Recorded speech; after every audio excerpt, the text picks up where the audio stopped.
Guys, not gathering this week in assembly, so I'm going to do my good mental health tip as a video. Okay, so you know how I'm always saying it's really normal to feel all of the range of human emotions.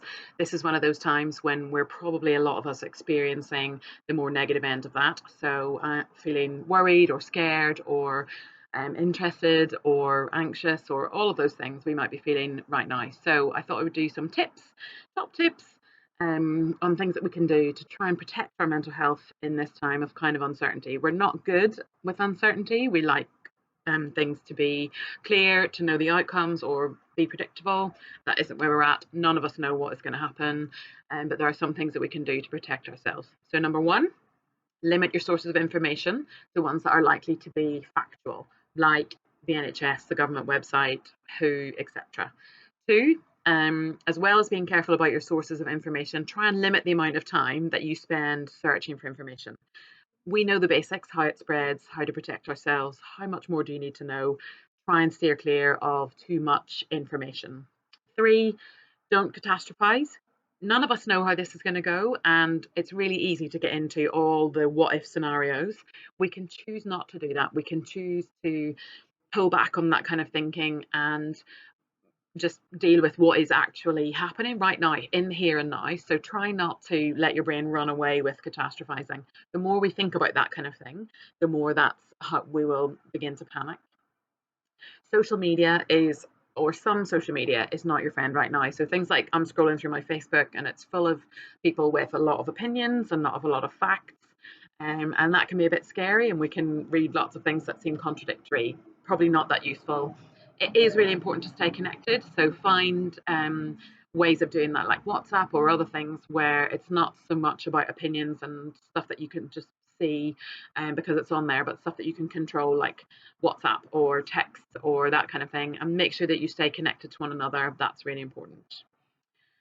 Be practical, so wash your hands, stop touching your face. Did anybody see the broadcast in Ireland where they talked about not touching your face and how the virus gets in through your face? And the lady was reading it off a page and then she licked her finger to turn her page, only in Ireland. Anyway, don't touch your face, engage with community, don't isolate yourself.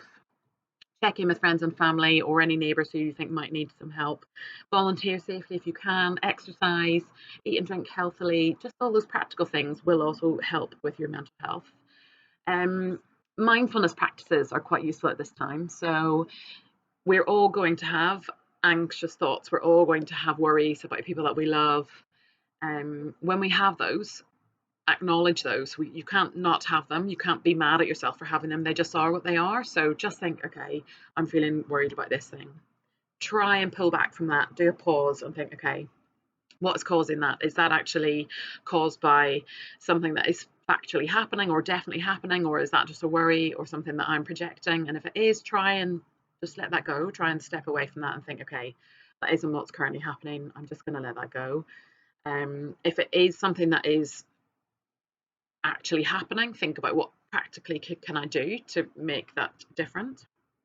We are able to be in charge of what we are thinking, so see how much you can do that. Some of us are going to be affected by grief. That's really normal. To be sad, this is not a time when we're all going to be experiencing happy thoughts all the time. So make sure that we are looking out for one another, checking in. How are you doing? Are you okay? Helen and I are around, so we are going to be contactable online for various things, even if school closes. So make sure that you are accessing the support if you can. And think about the silver linings. Like, none of us are going to have to get up so early if school closes. I'm going to get some projects done that I've been thinking about for ages, like an upholstery project that I want to do and some DIY. So think about the things that you could do that you've got some time, travel time to school that you're not doing. Think about the revision you might get in. Think about the chance that we have as a society to show the good side, to support one another, to be kind.